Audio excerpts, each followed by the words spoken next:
오늘 마무리하려고 합니다. 고린도후서 제일 마지막 이야기 시작은 세 번째 너희에게 가리니 하는 바울의 마음, 바울의 소원으로 시작을 하고 있습니다. 고린도 교회 방문이 연기된 것에 대한 설명, 그리고 그 교회를 방문하고 싶은 바울의 간절한 마음, 내가 방문할 때 너에게 이런 일이 있었으면 좋겠다라고 하는 소원까지 다 담겨 있는데, 그 안에는 바울이 정말 하고 싶었던 단어 하나가 끊임없이 등장을 하고 있습니다. 바울에 대해서 고린도 교회가 가지고 있는 오해, 비단 고린도 교회만이 아니라 모든 교회들이 바울을 쫓아다니면서, 특별히 유대교 출신들, 유대인들이 바울을 오해하는 이유 중에 하나는 너 사도 맞냐라고 하는 거지요. 약해 빠진 사람, 병든 사람, 말주변도 없는 사람, 추천서도 없는 사람, 후원자도 없는 사람, 이런 걸림돌들이 있었습니다. 근데 바울이 거기에 대해서 자기 약함을 자랑하면서 그 약함 속에서 그리스도가 드러나고 있다라고 이야기합니다. 옛날 고대 전쟁을 보면 성을 점령하는 장면들이 나옵니다. 성을 공격하는, 공성전이라고 그러죠. 성을 공격하는 장면이 나오는데, 성을 점령한 뒤에 제일 큰 상을 받는 사람은 누굴까요?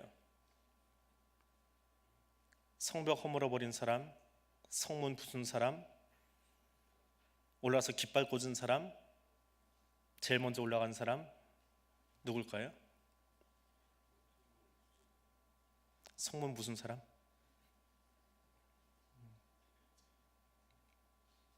몇 번인 것 같아요? 1, 2, 3, 4번. 그 이야기를 하는 이유가 있습니다. 바울이 이야기하고 매칭이 돼서 그래요. 성문 부순 사람, 성벽 부숴버린 사람, 뭐였죠? 세 번째가? 세 번째 걸 제가 잊어버렸어요. 네 번째 게 제일 먼저 올라간 사람이지요. 깃발 꽂은 사람, 누굴까요? 제가 세 번째 걸 잊어버린 이유가 있어요. 별 필요 없어서 잊어버린 거예요. 광주리 타고 제일 먼저 올라간 사람이에요. 제일 먼저 올라간 사람은 반드시 죽어요. 그 사람이 살아남을 수가 없습니다. 공성전은요 10배 이상의 병력이 필요해요. 성 안에 있는 주둔군보다. 근데 거기를 제일 먼저 뚫고 올라가는 거는 뭘로 올라가요? 사다리 타고 올라가든지, 아니면 널판지를 갖다 대든지, 아니면 뭐 멋있는 전쟁들 많죠. 거기다 뭐 큰 성 지어가지고 이렇게 다리 놓고 가든지, 하여튼 제일 먼저 가면 죽는 거예요. 죽기를 각오하고 들어간 거고요. 일반적으로 광주리 타고 올라간답니다. 광주리 달아가지고 휙 올려준대요. 그럼 올라가서 한 두 명쯤 죽이다가 자기도 죽어요. 근데 전쟁이 다 끝나고 성이 점령되었다 그러면 누가 제일 큰 훈장 받는다고요?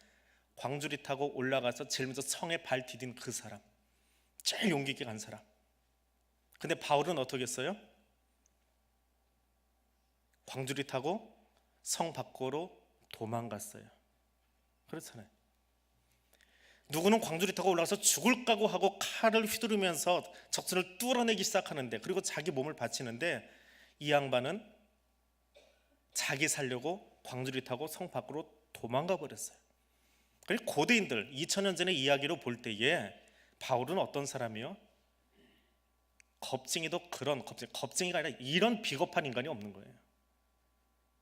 근데 바울이 자기를 이야기하면서 나는 예전에 광주리 타고 도망갔던 사람이야 하고 자기를 소개해요. 어때요? 사람들이 듣기에 그냥 감추어 두어도 괜찮을 법한 이야기를 드러내서 이야기합니다. 왜? 내가 약한 것을 통해서, 내 부끄러움을 통해서, 내가 도망간 그 이야기를 통해서라도 교회가 끊임없이 세워지고 있고, 나는 약하지만 교회는 든든히 서가더라 하면 누가 드러나는 거예요? 내가 한 거예요? 아니지요.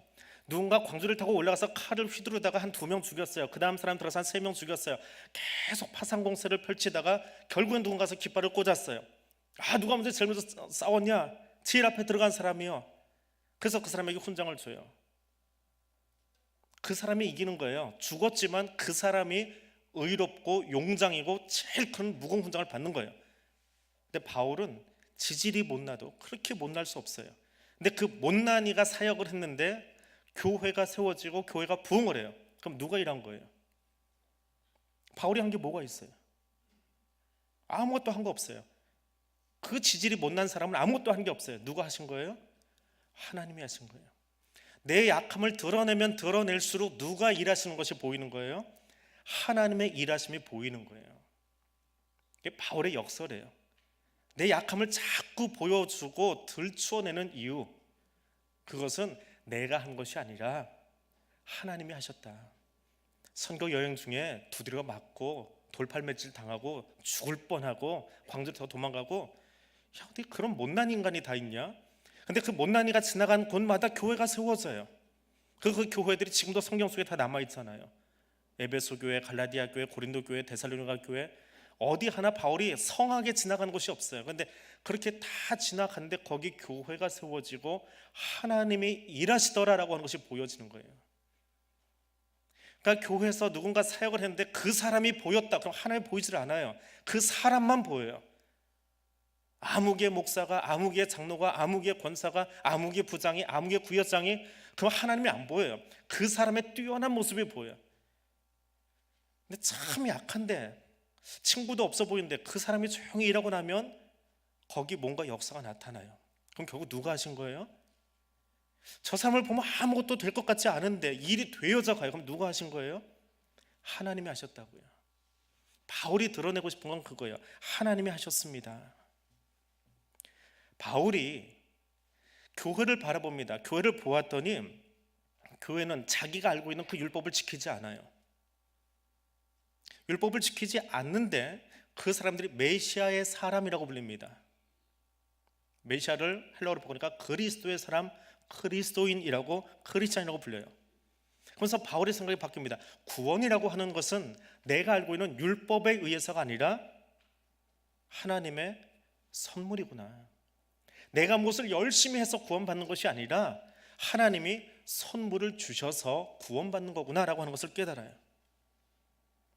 바울이 가만히 보니까 유대인들은 율법을 잘 아는 것 같은데 눈이 콱 막혀가지고 오신 메시아를 죽여버렸어요. 아, 율법을 많이 한다고 해서 의로워지는 게 아니구나. 법을 잘 지킨다고 해서 의로워지는 게 아니구나. 예수는 율법의 마침이라고 하는 그 이야기가 무엇인지를 알게 되는 거예요. 바울이 다메섹 도상을 지나가면서 그런 그의 깨달음이 있어요. 나중에 사도행전을 강의할 일이 있으면 그 부분을 좀 쭉 풀어놓도록 하겠습니다. 바울이 이제 그런 과정을 통해서 내 약함을 자랑하기 시작하는 거예요. 내 약한 게 자꾸 보여져야 결국은 하나님이 그리스도가 영광을 받으시게 되더라라고 하는 겁니다. 자, 그런데 고린도 교회 성도는 끊임없이 바울에게 요청합니다. 당신 사도 맞습니까?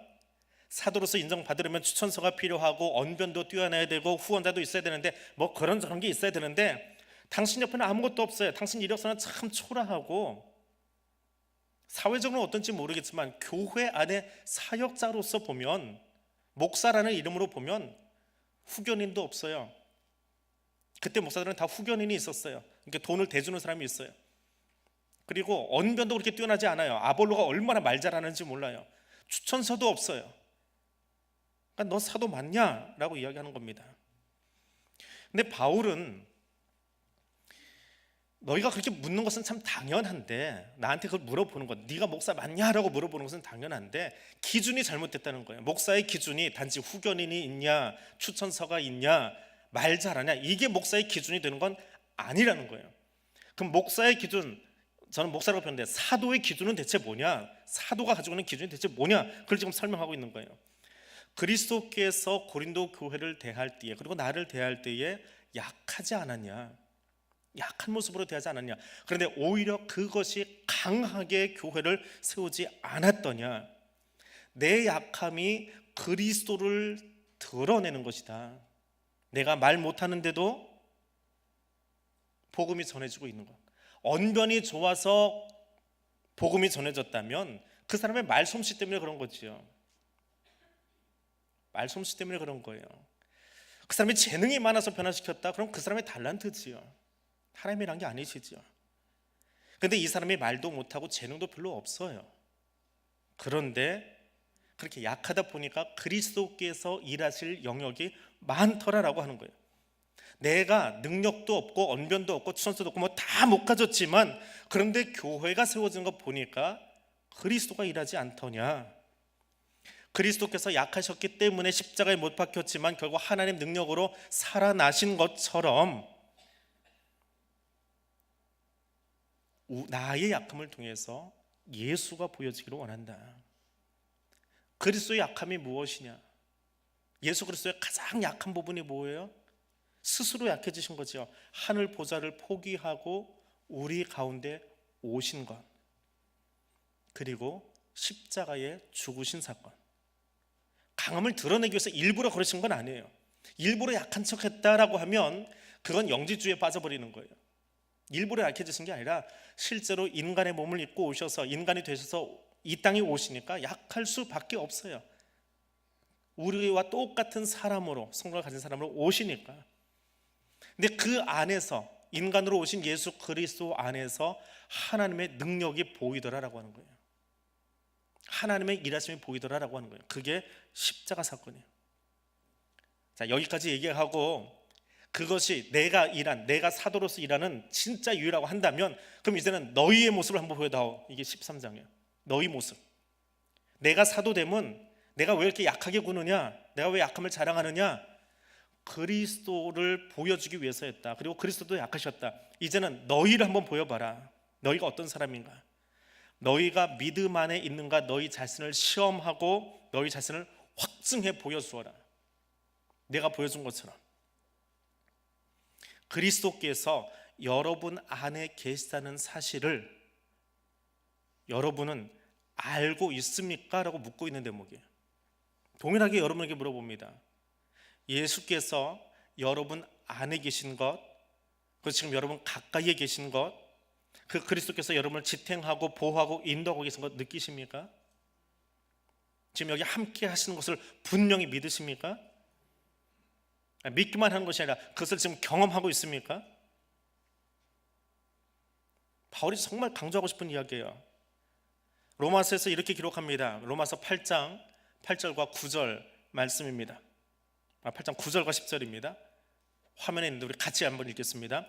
만일 너희 속에 하나님의 영이 거하시면 너희가 육신에 있지 아니하고 영에 있나니, 누구든지 그리스도의 영이 없으면 그리스도의 사람이 아니라. 또 그리스도께서 너희 안에 계시면 몸은 죄로 말미암아 죽은 것이나 영은 의로 말미암아 살아있는 것이니라.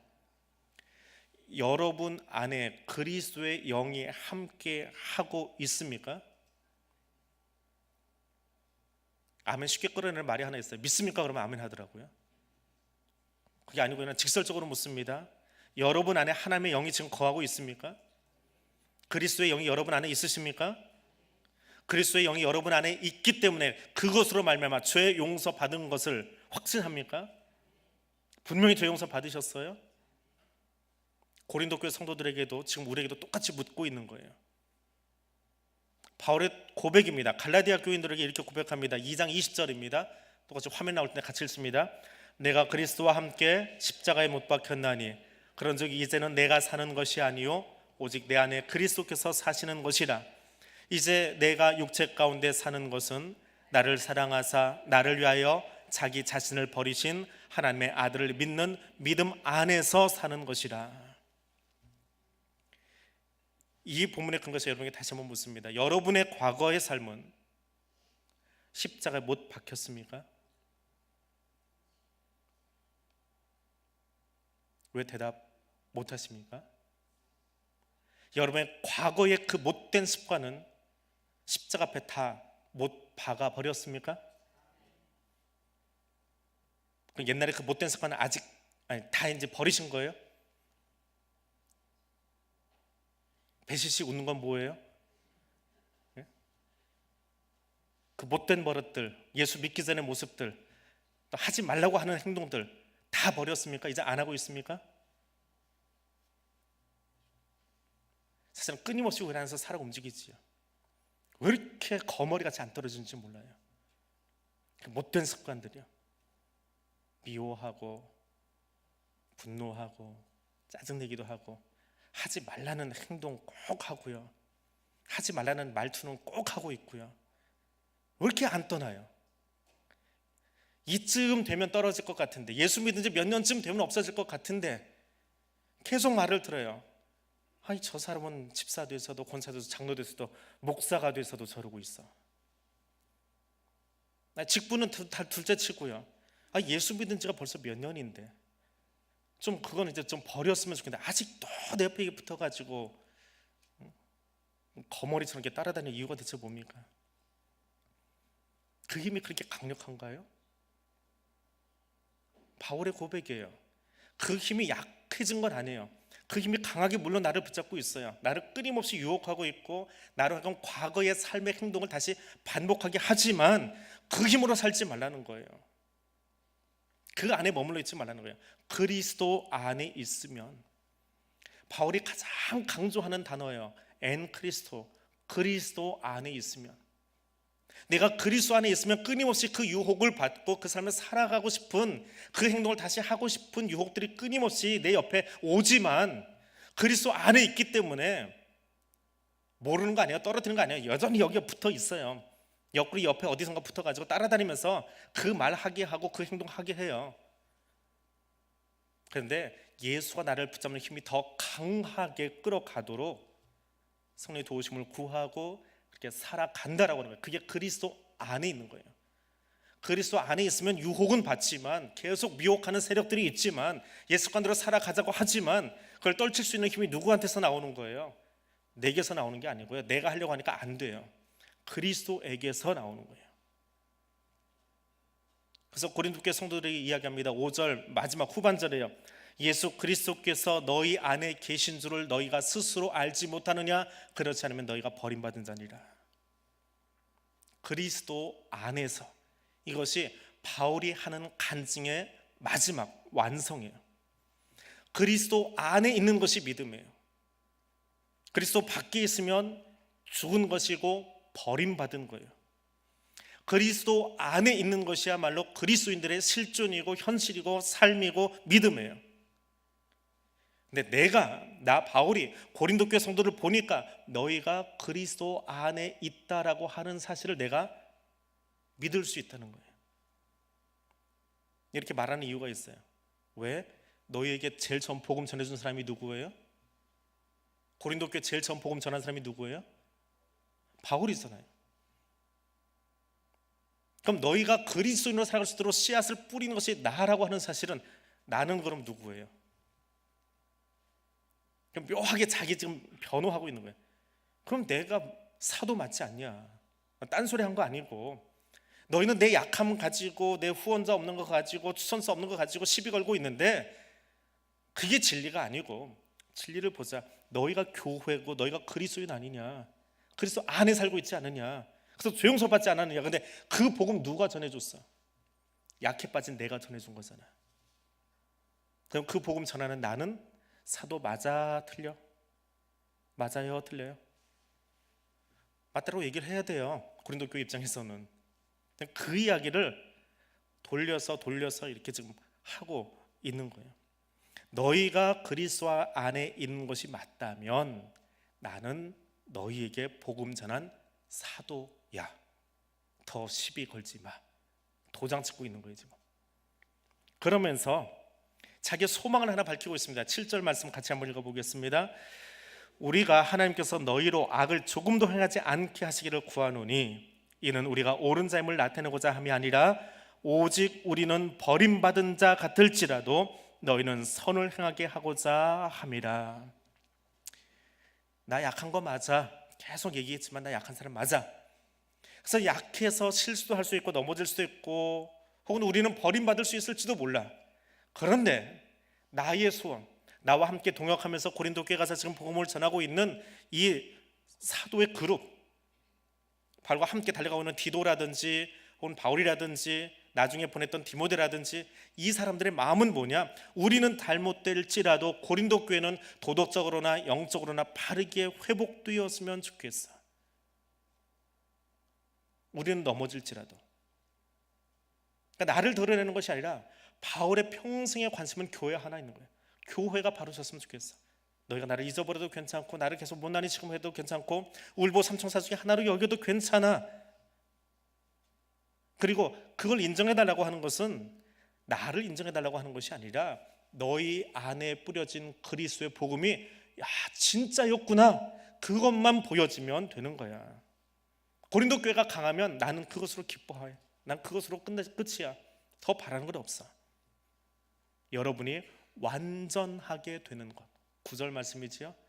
여러분이 온전케 되는 것, 고린도 교회가 온전하게 되는 것, 그것이 사도의 관심이에요. 대한교회가 온전하게 되는 것, 그것이 목사의 관심이에요. 약함이 드러나고 부족함이 드러나도 상관없어요. 교회가 온전히 세워질 수 있으면 그것 때문에 목회하는 거예요. 그것 때문에 요거도 먹어도 잔소리도 좀 하는 거고요, 야단도 좀 치는 거고요. 야단치다 보면 조금 사이도 날 수 있어요. 감정이 좀 틀어질 수도 있어요. 근데 그거 무서워서 야단 쳐야 될 것 야단 안 치고 있으면 그건 더 이상 목사 안 해요. 목사 안 해야 돼요. 그거는 좀 사이 나고 관계 좀 벌어져도 괜찮아요. 교회만 세워질 수 있다면 해야 되는 거예요. 그게 지금 바울의 마음이에요. 내가 너희가 좀 멀어질지라도 교회가 온전해지면 좋겠다. 그래서 내가 다시 고린도 교회를 세 번째 방문했을 때 너희가 온전하게 서 있기를 원한다. 만약에 그렇지 않기만 해봐라. 내가 가만 놔두나 봐라. 살짝 위협도 한마디 합니다. 다시 갔을 때 너희 똑바로 안 서 있으면 나 정말 못 참을 것 같아. 그 이야기도 여기다 써놨어요.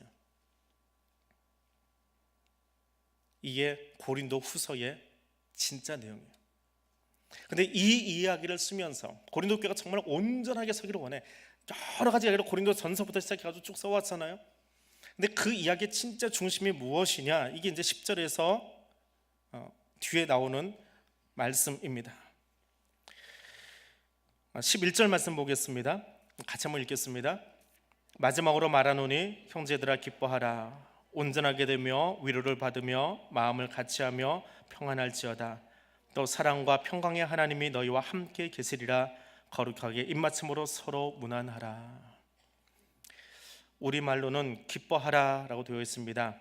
11절에 기뻐하라 라고 하는 이 말은 카이레테라고 하는 헬라어인데 직역을 하면 기뻐하라고요. 이 당시에 주후 1세기에 편지를 쓸 때 이게 제일 마지막에 쓰는 인사말이에요. 인사말이에요. 안녕히 계세요 라고 하는 인사말인데 직역을 하면 기뻐하세요.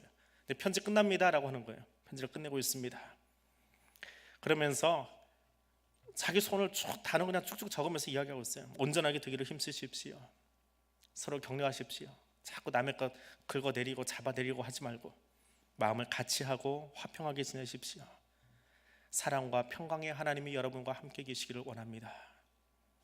이 마지막 부분은요, 설명이 좀 길긴 한데 오늘 짤막하게만 해드릴게요. 사랑의 하나님이라고 하는 이 독특한 표현, 여기만 나오는 독특한 표현이에요. 거기에 평강까지 붙여놨어요. 사랑과 평강의 하나님이 여러분과 함께 하시기를 원합니다. 그리고 입맞춤으로 서로 문안하십시오. 이건 이 당시의 인사법이에요. 이 당시에 200년만 지나면 이 인사법이 없어져 버립니다.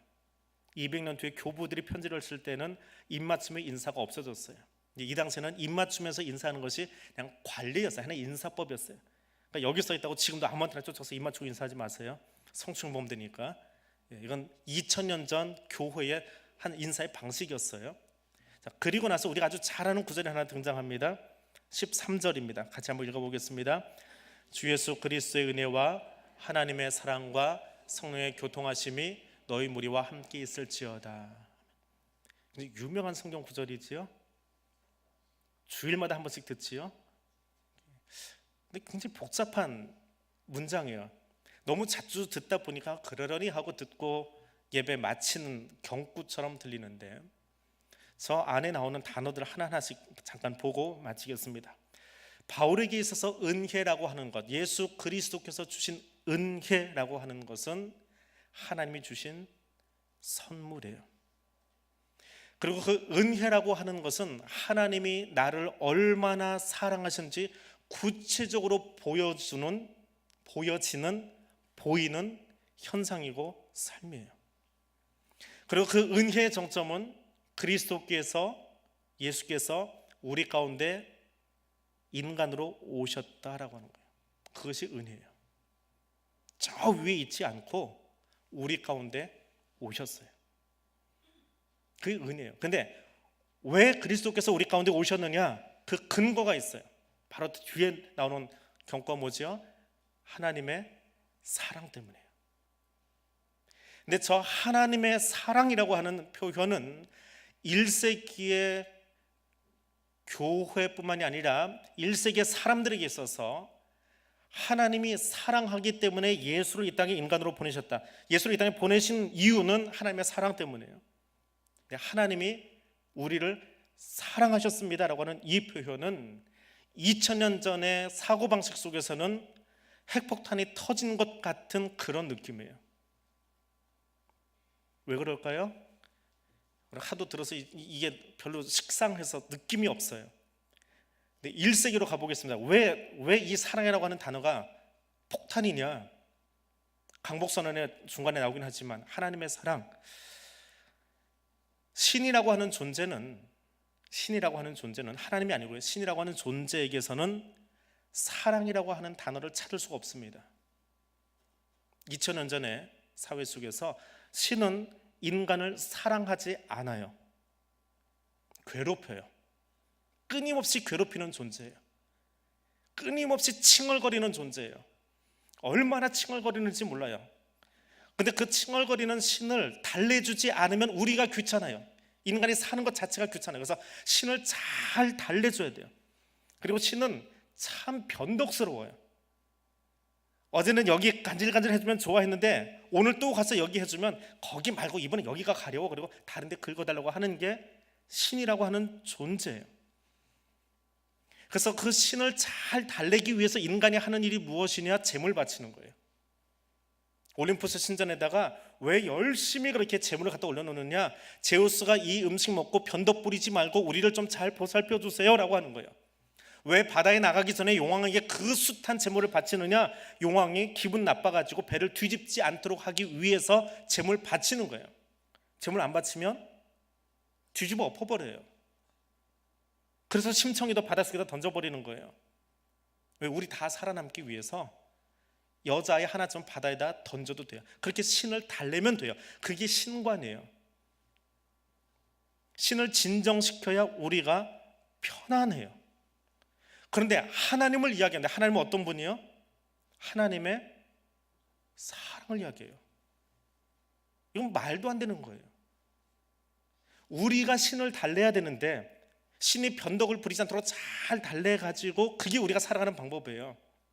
잘 달래려고 하다 보니까 바울의 제사장들은 어떻게 해요? 우리가 이만큼 열심히 예배드리고 있어요. 보세요. 칼로 자기 몸 자해하면서 보세요. 이게 피 흘리고 있잖아요. 이만큼 우리가 힘들게 지금 예배드리고 있잖아요. 나 좀 봐주세요. 피 흘리는 거 보세요. 이게 바알 제사장들이 하는 방식이거든요. 근데 야훼의 제사장들은, 유대의 제사장들은 어떻게 해요? 하나님 앞에 가서 칼질합니까? 자기를 정결하게 하고 들어가서 예물 드리면 돼요.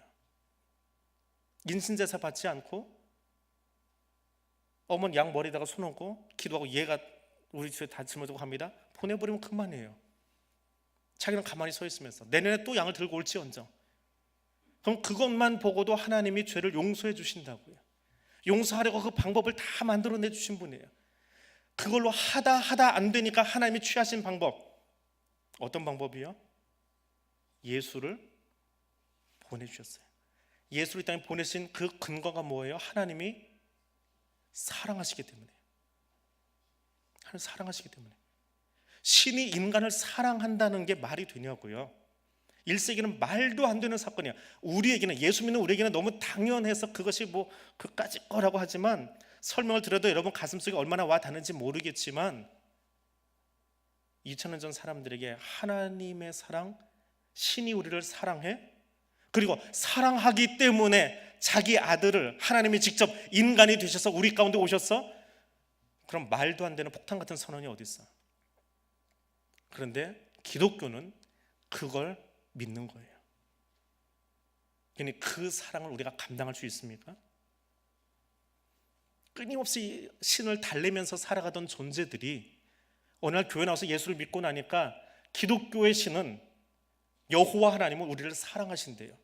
뭘 더 요구하시는 게 아니라 자기 자신을 내어주신 거예요. 스스로 가난하게 되셔서 우리 가운데 오셨어요.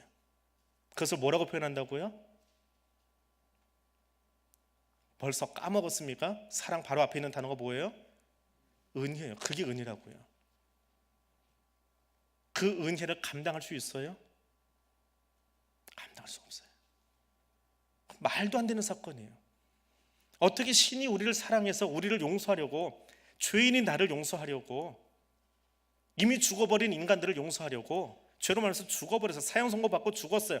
그 인간들을 용서하려고 스스로 이 땅에 오시냐고요. 그리고 스스로 십자가를 지시냐고요. 말이 안 돼요. 그건 감당할 수 없는 거예요. 감당할 수 없어서 예배 드리는 거예요.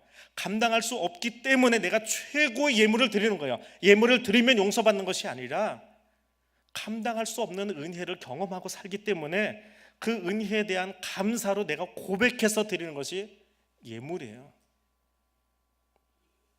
그래서 하는 얘기지만 11조 갖고 되겠냐고요. 그게 제 주관이에요. 11조는 기본이 아니에요. 최소한이에요. 그거는 내 감사의 표현은 어떻게 하실 거예요? 그리고 이 모든 것을 방금 이야기 들은 사랑과 은혜의 관계를 알도록 해 주시는 것이 성령의 교통하심이에요. 이것을 알도록 이끌어 주시고 그것을 알고 깨닫고 그 안에서 은혜를 누리면서 감사하면서 살아갈 수 있도록 하나님이 이끌어 주세요. 성령님이 이끌어 주세요. 그것이 교통한다라고 하는 표현이에요. 하나님의 사랑 안에서 예수 그리스도가 십자가의 은혜를 우리에게 보여주셨어요. 들려주셨어요. 그리고 그 사랑을, 그 은혜를 입은 사람들이 여기도 앉아있고 저기도 앉아있고 저기도 앉아있고 저기도 앉아있어요. 그럼 그 은혜를 받은 사람끼리 어떻게 살아야 돼요? 말도 안 되는 나쁜 놈인데 하나님이 용서하셨어요. 조 집사님도 홍 집사님도 권사님도 다 용서하셨어요. 그럼 용서받은 사람끼리 어떻게 살아야 돼요?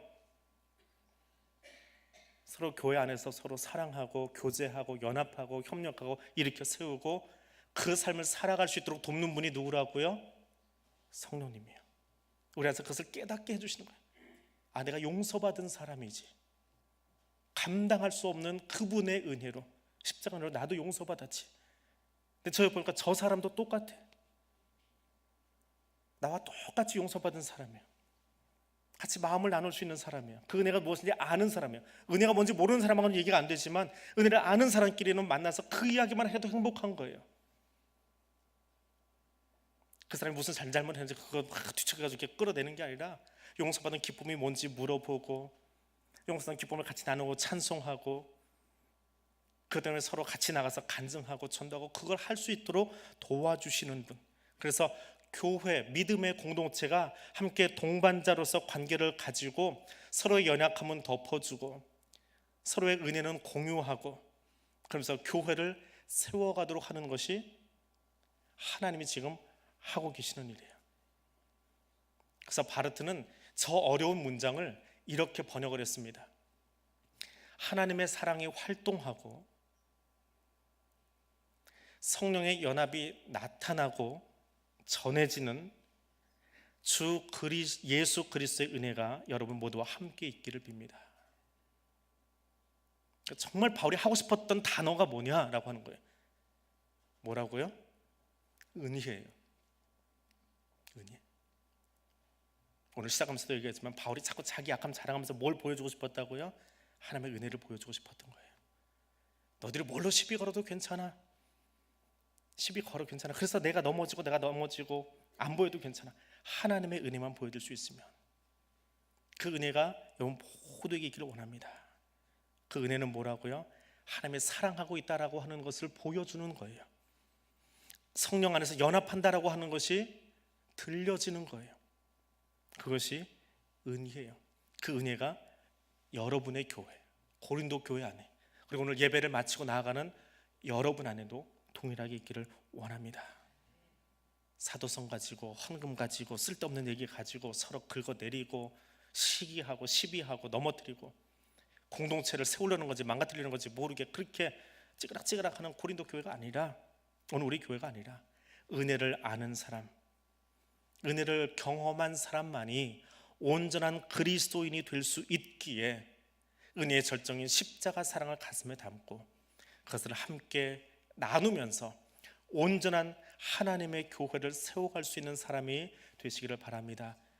바울을 통해서 주시는 메시지이고 오늘 여러분에게 고린도서를 마무리하면서 주시는 고린도서의 핵심 메시지입니다. 우리 그 마음 가지고 같이 기도하기를 원합니다. 하나님의 사랑의 마음이 무엇인지 깨닫기를 원합니다. 하나님이 나를 얼마나 사랑하시는지 그것을 온 몸으로 깨닫기를 원합니다. 십자가 은혜가 무엇인지 알 수 있기를 원합니다. 나 같은 죄인까지도 용서하시는 십자가의 사랑이 무엇인지 알기를 원합니다. 그것 모르면 한 발자국도 앞으로 나갈 수 없습니다. 믿노라 말할 수 없습니다. 그 사랑 무엇인지 알 수 있도록 내 온몸으로 깨달을 수 있도록 성령님 이 시간 오셔서 나를 도와달라고 기도하시기를 바랍니다. 기도하겠습니다.